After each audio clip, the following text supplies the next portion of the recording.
I'm Miwa Messer. I'm the producer and host of Poured Over. And Jade Chang, I don't even know where to start. I mean, yeah, okay, my job tonight, be her straight man. This is my job. Because if you've read any of Jade's novels, you know, witty, effervescent, like she does all of the things, right? All of her characters, the dialogue just gets under your skin. She does all of the things you want in a novel. And then on top of it, we get an immigrant story that isn't that immigrant story.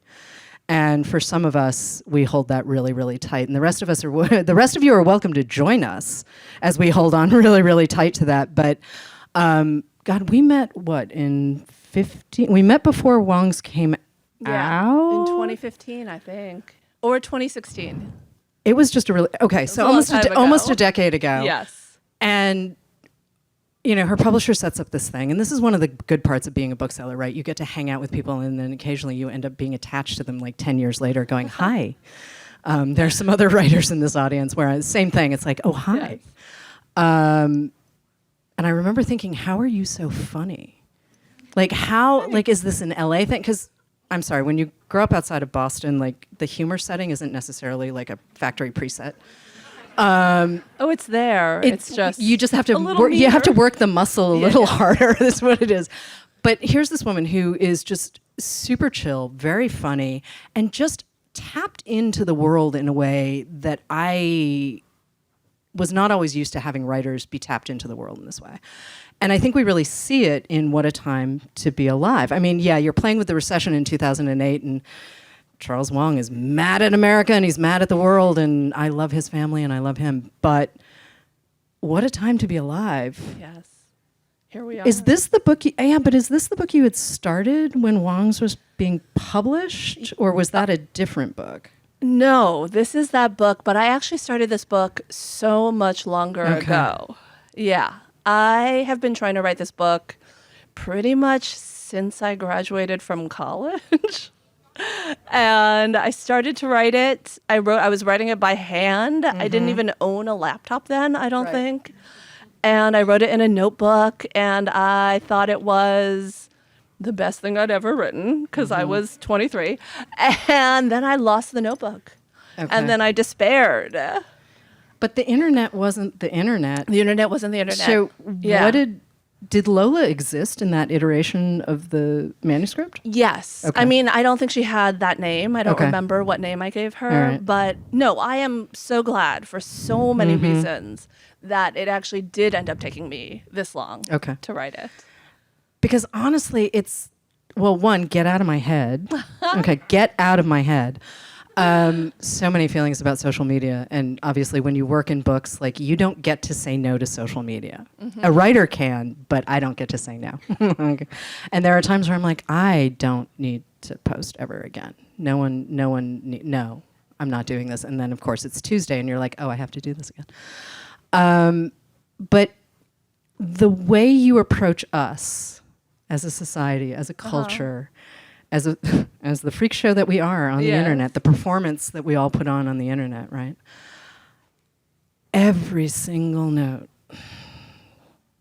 felt like something deeply true. Thank you. So you're saying you did all the things. All that time that I spent was worth it on TikTok and Instagram. And Facebook and MySpace and all those things. Yeah, and you even ditched out for a minute. You did for a while. Yeah. You were like, I am not doing this. And I was like, teach me how. Yeah. Teach me how. Let's take that old draft out for a second, though. Okay. The iteration of the book that we have now. Yeah. With the fabulous cover. Yes. And all of the excellent voices. Mm-hmm. And the wit, right? Like, the wit really delivers. Did Lola show up first? In this iteration, the one that you lost in the notebook. We're just gonna we're over that. We're gonna put it on a shelf. Can finally have exercised that particular demon. I think it was really hard for me, actually, to find this voice. You know, the book that I wrote before, The Wangs versus the World, it was 5 different voices. And they were all close third. And for some reason, that was so much easier for me. Right. You know, I think because when you have 5 different viewpoints, no one of them has to carry the entire book. But with this, I had to find one voice that was going to be, someone you'd want to follow for so many pages. So it took me a long time. I mean, honestly, most of the kind of stops and starts were trying to figure out Lola's voice. It's a trip to hear that because I've read the book now twice. Wow. And sometimes also, I mean, I read the thing first because someone has sent me the manuscript and I've been waiting, right? I was patiently sitting in a corner waiting for this novel. Not patiently, but I was waiting. And so I get this PDF and I'm like, voomp. People who know me in real life know that I will cancel dinner plans if something lands on my, I am that person. And I have been giving grace and favor in a million different ways because I'm like, I have to read a thing. I'm sorry. So I flipped through it really quickly, immediately got stuck on Lola's voice in the best possible way. Wished I had more of Alex. You'll get to it. All right. If you haven't read the book yet, you will understand. I wanted more Alex. Okay. But you know why. Everyone wants more Everyone Alex. wants more Alex. But I love this cast. And just the constant, Sully and Zachary, and I'm missing someone's name, but there's also Vikesh, the dude from... Vikesh. Okay. And I'm meeting this cast, and I'm like, this is so LA. This book doesn't happen anywhere else, right? And I say this as a New Yorker who spends a lot of time in Los Angeles. And I will claim... You qualify yourself as a New Yorker, you're not from LA. You're a New Yorker. Okay. I have a complicated relationship. Changes everything. With a lot of things.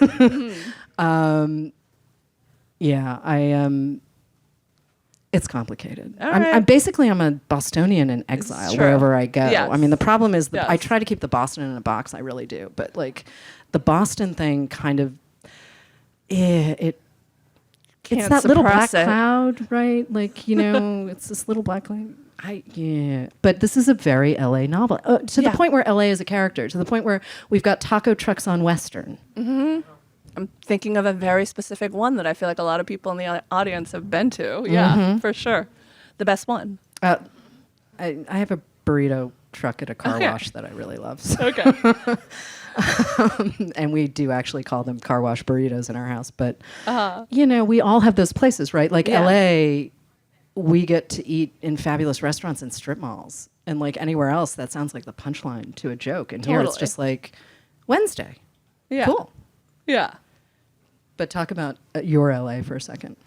Yeah, I mean, I think I just really wanted to show a version of the city that we don't see as often in popular culture, right? I mean, I feel like so often in movies and TV, they're so, even though they're often made by people who live here, they're also so determined to kind of show this black and white, very glamorous, very one-sided view of Los Angeles, and that is not the world that I live in, you know?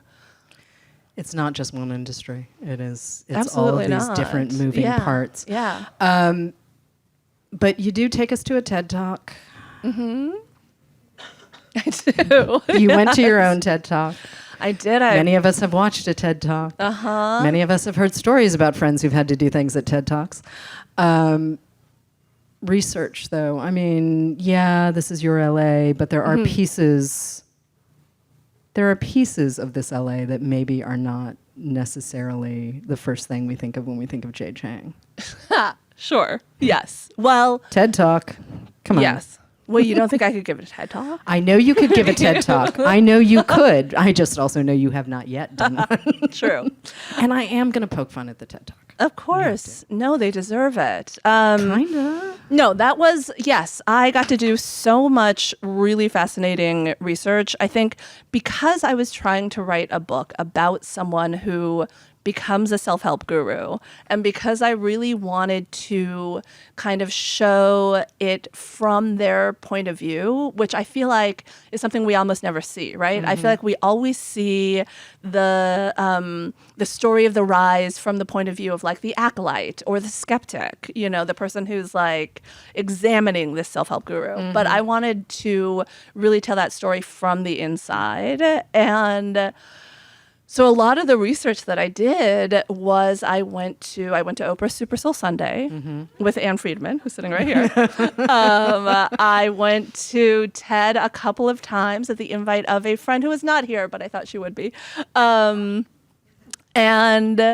I think that going to both of those things was such a revelation for me because I realized that they were so similar. Right. All those tech bros, all those health gurus, they're doing the same thing. It is a story of here's me at my lowest point. Here's a problem we're trying to solve. Here's, you know, just here we are down in the dumps. And then here's my aha moment. Here's my revelation. Now, won't you believe in me? Yeah. And I think when I saw how similar that rollout was in every industry, I was like, oh, I can do this too. Yeah. Way back in the 90s, way back in the 90s when we were all barbarians, I may have been a bookseller with fellow booksellers who we might have called business books self-help for boys. Yeah. Very true. We might have done that. It was the 90s. It was the 90s. We were raised by wolves. We would not say that now. But it really was. It was all of the things that, you know, sort of how do you put yourself out in the world in a different way? Right? And these guys would not be caught buying a pink book or a pale yellow or any color other than, you know, flame orange. Although I do think things have changed. We got to give the boys Absolutely. a little credit. Absolutely. They have the gotten 90s were a long time little ago. more open to, yes. The 90s were a very long time ago. But this idea of the sort of constant searching, right? And I think you and I have talked about this too over lunch, this idea that belief is the thing that is going to propel you forward, right? Like, it's easy, especially now. Like, I mean, cynicism was sort of our currency for the longest time, and now everyone's kind of like, well, that didn't work. What do we do? Yeah. Right? So what does belief look like, and where does belief get us? And is belief a good thing? Lola's figuring it out. Everyone around Lola's figuring it out. Like, what do we believe in? Do we have to believe in the same thing? I mean, that's the endless question, right? I spent almost a decade thinking about it. I wrote a whole book about it. I have some thoughts and zero conclusions. And I'm not sure I buy that. Really? I'm not sure that I buy you don't have any conclusions about it. You always have conclusions. I mean, I always have theories. They feel like conclusions. A lot of theories. Okay, they feel like conclusions. Okay. Just because I say them so confidently. Yes, exactly. Yes. They're delivered in a way where you're like, yeah, actually. Because the thing is, I would actually follow this woman anywhere. Luckily for me, she writes novels, and I can, you know, do what I'm going to do. For now. But listen. I would be fully prepared to do a terrible thing. Just. But I don't want to get off of belief for a second because I mean, one, it's easy to make jokes about. But also this idea that Lola doesn't quite know who she is, so that the idea that she can project to an audience what they feel like they need, right? When she kind of doesn't have a clue. I mean, her family story is a little wild. Yeah. She has a chosen family that's pretty terrific. She does. A very close chosen family. But they do kind of look at her like she's eating her ice cream off the back of the spoon. They're like, why are you not catching up with us? But everyone's a little messy. But I do kind of feel like occasionally Lola's friend group was a little judgy about her girl. Yeah. I mean, I think that period of everyone in the book is in their early 30s. Right. And I think that is the period where you start to kind of diverge, right? Where some people always knew what they wanted to do and they are doing it. They're so determined. They're getting everything done. And then some people are like, they've tried one profession, they've tried two, they've tried three, they're flailing a little bit. It took me a long time I always was a writer, but I didn't write a book for a really long time. So, But you were doing journalism, and that, I was. I mean, it's not like you were just writing. I went through a phase of writing lots of press releases for books, but writing a press release it's a really specific thing. Yeah, I've done that. Yeah, but I mean, and they can be really entertaining when you're, they can be really entertaining. But journalism does inform both of the novels. I mean, you've learned how to create dialogue. I mean, not everyone can do dialogue the way you do. So between the dialogue or just noticing details, right? Like, I mean, all of the stuff that you get right in Wangs versus the World about just basic economics and what happens when your financial life blows up in your face, right? That's not necessarily the story we get in an immigrant story. And yes, I just Sure. used air quotes because On a podcast. yeah, it's a bad habit. Yeah. But it's the video. It's the camera thing. It's the camera is always with us. Yeah. But the details and the dialogue and the tempo of the sentences, all of this. How much of the writing is the rewriting? So much. I mean, almost 100%. I feel like there's stuff that you write in kind of a little like clap of inspiration that you get to keep, and then so much of the rest of it is constant rewriting, like time after time after time. Yeah. So that's the 10 years? God, I don't know. I feel like so much of the 10 years was me staring off into space, honestly. Wait, what? Yes, just I'm a really bad worker. I just like Okay, wait. You are always doing a thing, though. Like, you are never not doing a thing. There was the bags. There was, like, yes. there's That's mothers. entrepreneurial. What's the correct title? I was about to. Midwives of Invention. Sorry, I almost called it Yes. the Mothers of Invention. Midwives of. Like, you're always doing a thing. You're never Yes. just sitting down doing nothing. Yeah, I always have a new business idea that I want to execute, of course, at all times. And Yes. while you're at it, you just write novels on the side. I mean, and then I just stare at my computer screen and try to finish a book. Yeah. Was it the idea of this book that kept you going, or was it the characters? Oh. I mean, the idea is think- really great. thank It is a you. really good elevator pitch, Yeah. and it's fast, and it's quick, and it's dirty, and funny. Yeah.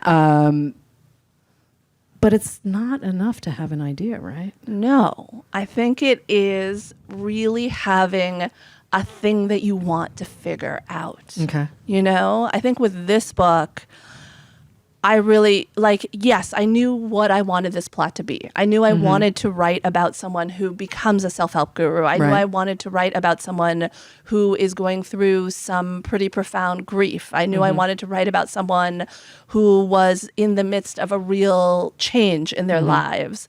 But I also wanted to really have them think about that question of,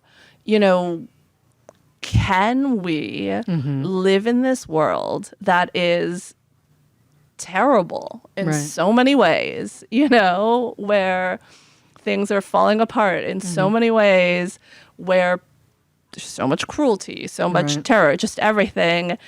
Can we live in a world like that and be honest with ourselves about Right. it, and like look at it honestly and still be happy to be alive, and still kind of participate in the daily life of the world with enthusiasm and joy. Like, how do you do that? And I feel like that is always a necessary question. And I felt like that was the question that it felt interesting to me to ask that question through the lens of this person. Are we allowed to have spontaneity anymore? What do you mean? Like, I mean, no, I just listening to you riff right there. I'm just like, Yeah. well, does this mean spontaneity's dead? I mean, Lola does a thing, right? She records this or is Yeah. recorded, Yeah. riffing at the bottom of a swimming pool, and Yeah. she's a little squiffy, and she's definitely grieving. And It's an who empty swimming pool, by the way. Yeah, Yeah. it is an empty swimming pool. But like, who really? I mean, who really wants a camera in their face when they're going through a thing, right? And she's just not thinking about it. She's literally not thinking about what's in front of her and does Yeah. a thing, and suddenly it takes off, and it's like, she gets some really great stuff out of it, and then she gets some really complicated stuff out of it. Yeah. And like, I don't know. It feels like we're getting to a point where performance matters more than there's always who the we danger actually are. that, well, here's the thing. I don't think you can ever suppress who you actually are. Like, I True. think that no matter what, I mean, you have always been exactly who you are. Yeah, pretty much. I just swear my less on the show. I swear Yes. less on the show, but yes. Yeah. But the actual essence of who you are Yeah, has never changed. true. And I feel that same way as well. Yeah. I mean, I feel like the same person that I was when I was a baby. And I guess not that I can remember, but I bet I was the same. I have photographic evidence that I was pretty much this when I was, Yeah. a toddler. So I'm Yeah. assuming you have the same. Yeah, totally. And so, yes, I think even though we do have to be so conscious Right. about performance, right? Even though there is like always the danger that a moment is going to be filmed and plastered all over the internet for everyone to see. You're very gentle with these characters, and Yeah. you give them space in a way that not everyone would. You're gentle with relationships breaking up. You're gentle with messiness, right? Like your characters are actually human beings Yeah. in a way that is not just engaging, but really charming. Thanks. Even when they're high out of their brains trying to figure out whether or not they're going to eat the soup. And I promise you I did not just spoil anything for you. But I don't know. I was charmed by all of them, even when I was raising an eyebrow going, oh yeah, I remember doing that. Not a high point. I mean, what's the point otherwise? Like, of course, you want your characters to be as human as possible. You want to treat them. I think I want to treat characters like friends, in the sense that you want to hold them accountable, but you also want to love them and hopefully see them clearly and have a little fun with them. I think you're having fun with all of this. Yeah? I mean, Again, what's the point? okay, but there's a otherwise? moment where you come Yeah. out and say, there is a piece of grief that is pleasurable, and we never talk about this. And I had a moment, the first time I read that sentence, I was like, okay, that's not my memory of grief, but okay. And I went back and I sat with it for a bit and reread it a couple of times, and it leads into an explanation that makes a ton of sense. But not everyone would approach grief from that angle. Sure. I mean, I will say that's interesting. I wondered how people would respond to that section. It really is not a spoiler to say that it really, when I say that, I mean, when the character says it, it's not me. When she says it, it is, what she's really saying is that there's something about being so thoroughly consumed with an emotion of any sort that is, maybe pleasurable isn't the exact word, but it is such a unique experience. It's such a singular moment in your life that it does feel, I don't know, the only word I can think of is pleasure. Like it feels immersive and engrossing. And yeah, there is something fascinating about that. It's a really profound connection too. I mean, watching, so Alex, the aforementioned Alex, is a skateboarder. And I will let you find out how he meets his end. But he meets his end, and that's how we really get. No. I promise you, I'm not taking anything away from the reading of the book. It opens with the funeral. Yes. So, I mean, it's not. It's not. I promise you, we're not it's not taking. a secret. We're not taking anything away from you. But meeting everyone in that moment, right? Like this is the first time in Lola's life that she's been on time for anything, and I'm sorry, we all have that friend. And in fact, some of us might have been that friend. I was not, but we've all had that friend. Because they think I'm that friend, and they're correct. But I'd like to say that my parents just got here, and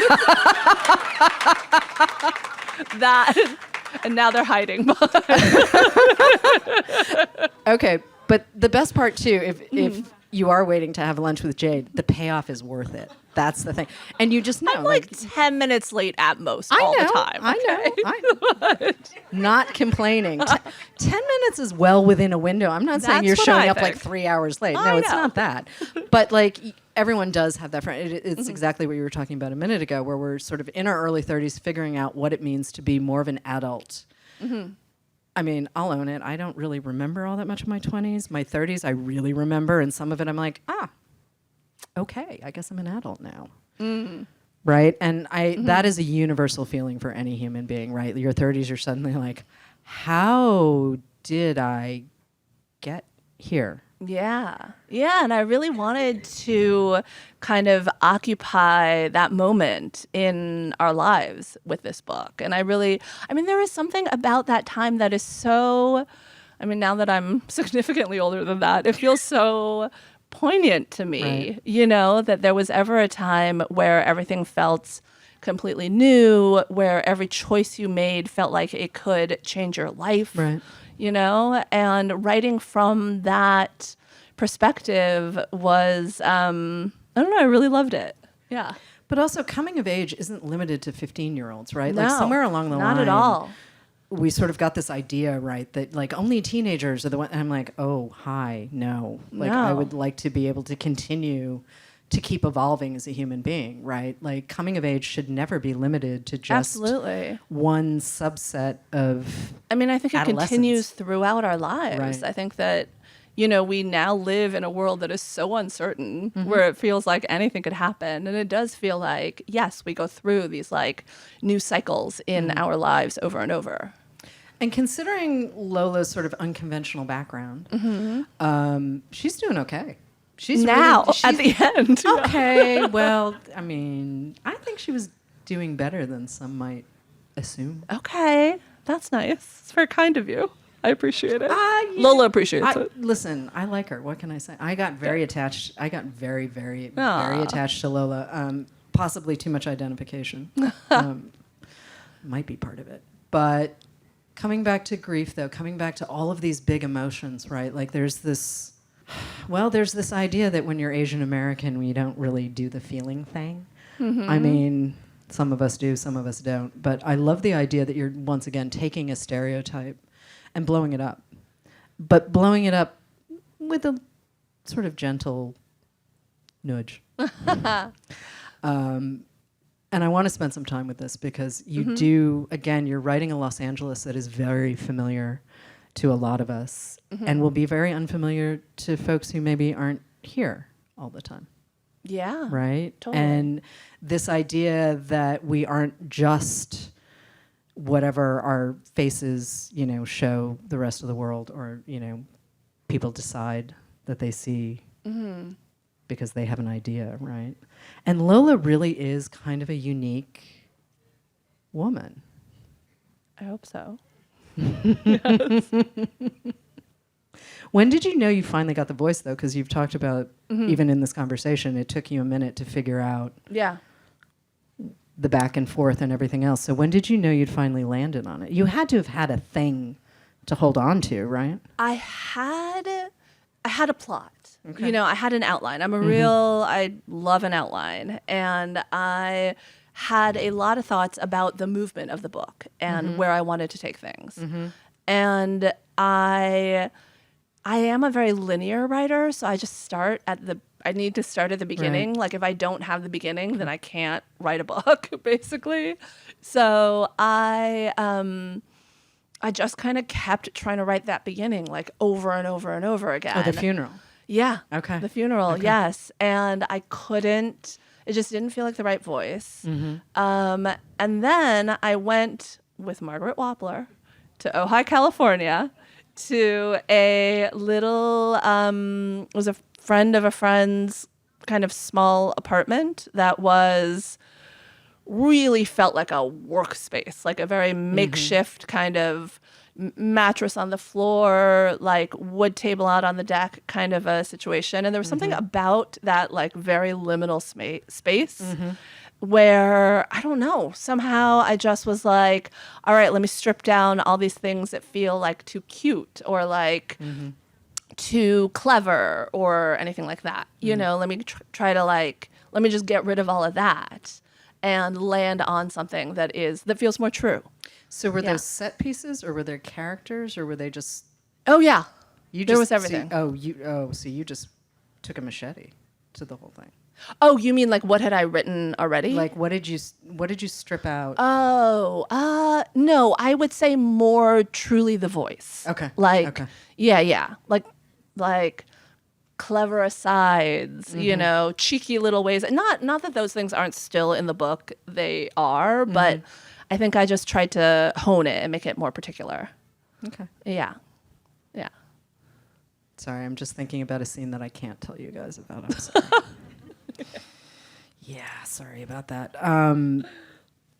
But I will say, if we're going to talk about, where the world is right now and where we don't know it's going and all of these other things, to have an escape, right? To have a space that we can play in where we're talking about grief and money and not having money and having money and fame.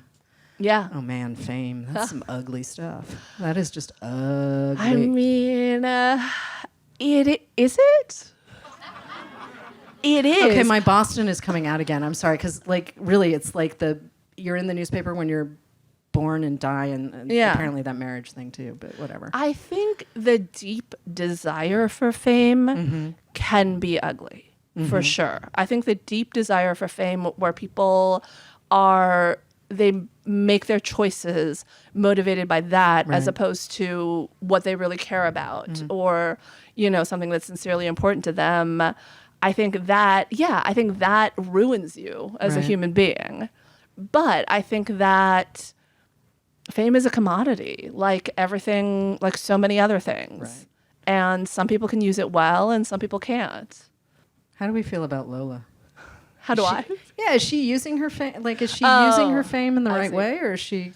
I mean, it's a struggle, right? She starts off the book without any fame at all. She receives a large amount of notoriety kind of all of a sudden without herself doing anything to gain it, right? It just kind of comes to her. And then at first she wants to hide from it. And then she sort of realizes, all right, this is like being handed a possibly corrosive pot of gold, Am I going to spend it? Am I going to bury it? It still exists no matter what I do with it. So she decides to use it. And I think that most of the book is her kind of trying to figure out how to use it without kind of collapsing under the weight of it. Yeah. Part of me wonders if Lola's okay now. And yes, I just talked about a fictional character. Like, she's a real person. Welcome to being a bookseller. This happens. I love that. You think she's okay? I don't know. Yeah. I mean, I really don't know. I mean, yes, I think so. I think that I think she definitely reaches a point in her life where she is approaching life with a degree of clarity and openness and sincerity. And when you do that, generally you're okay, Yeah, but again, anything could happen. well, we were talking about something in the green room before we came out, and there's a thing that happens that I super can't talk about, and but I could talk to her about it, and we had. Oh man, I need you guys to finish this book. I need you all to finish reading this book. No, because you give Lola a moment that to me sort of represents everything. And I had a second where I was like, oh man, you're gonna do a thing, and I'm gonna be mad. And we ultimately got. It's not. I mean, it was a nice thing. It was the beach scene. Oh, Yeah. okay. Now, Yes, I didn't. the thing we can't talk about. Yes, Sorry. yes. I need you guys to read this book. let's go with something we can talk about. Okay. Sorry, I'm really... okay, so the things we can talk about Yes. that I want to come back to. Uh-huh. But this idea that we can, in fact, evolve and that we can find our inspiration wherever we kind of happen to find it. You know, like we've got this idea that we're supposed, you know, I'm going to use an easy example, like great literature, right? Like great literature should help you run your life and figure out what you need to do and all of this other stuff. There is literally a book for anything that ails you. Yeah. Right? Like straight up. It's a great example. Lola, though, kind of just needs to do the thing. Yeah, like she needs to figure out her life by... Yeah, she just needs to lead with her chin and do her thing. She's not like... I think that's true, actually, of everybody, right? Really? Like we can try to read about other people living their lives. We can sign up for classes. We can, you know, watch all kinds of instructional videos, but there's no substitute for actually just doing the thing, whatever it is. Yeah. Okay, so speaking of doing the thing, have you started the next thing? No. Oh, seriously? Yeah. Oh, wow. Yeah. Okay. Definitely not. I feel like I'm thinking of this as, okay, you know when a basketball player is making a free throw? Yeah. And if they don't have good follow through, then the ball doesn't make it in the net. Right. The net, yeah. So I feel like I need, you know, this is my period of follow through. I got to just kind of concentrate on this book being out in the world. And then... I mean, because there were so many other things you were doing in the meantime, too. There was some film stuff. There's the Midwives of Invention project. I mean, there's a lot that has been... like, you really have not just been sitting around eating tacos with me. But can we talk about some of the other stuff? Sure. Yeah. The film stuff, the TV stuff, the streaming stuff. What do we call it now? Oh, God. We just call it who streaming, knows? right? Yes. And there's some people who I've worked with in the audience. When there was the Wangs, Babysitters Club, right? You did a Babysitters Club thing. producer of Babysitters Club right there, Naya Kushkov, hello. So when the Wangs came out, I sold that book as a show to Hulu, and I got to develop it. I got to write the pilot. I got to work with an amazing showrunner. You know, we signed up a director, all that stuff, and then it didn't go, which, you know, is really one of the realities of being in Hollywood. This is why people write novels instead, because you have full control over them. But yeah, that was an amazing kind of introduction to that world. And then, and then I got to work on a few other shows, Babysitter's Club, which was so fascinating to kind of take this property that is so beloved by so many people and, you know, and kind of go in and try to help bring it to the screen. I also worked on an amazing animated show called Gentry Chow versus the Underworld, which I loved, and I gotta say, sounds a little bit like the movie you've probably all watched, K-pop Demon Hunters, but Gentry did it first. And then there have been other projects, you know, but I did have to, in 2021, I was like, all right, I got to stop doing any of that, and I have to just write this book. Like, if I do not finish this book now, I don't know. I don't know what I'll do with myself. Yeah. So really the kind of 3 years after that were just intense. Only this book. I worked on it almost every day with some other writers who are here today also. It's been a long road, man. Yeah, but we got a cool thing. Yeah. We got a really, really, really cool thing. I will say it feels a little more cinematic than Wangs versus the World. Oh, and I don't know if thank it's you. because I'm reading into it because you I know about this stuff in between kind of thing. Yeah. But it does sort of feel like it could be adapted pretty easily. Thanks. Well, I think Hi, people who work in the industry. Just saying. Yes. I know she has an agent.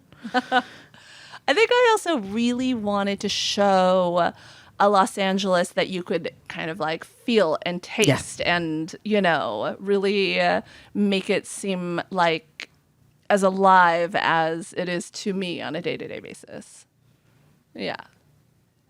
And that said, I think we're going to get let Los Angeles get their book signed. How does that sound? Sounds good. All right. Thank you all for joining us. Give us 2 seconds to set up the book signing piece.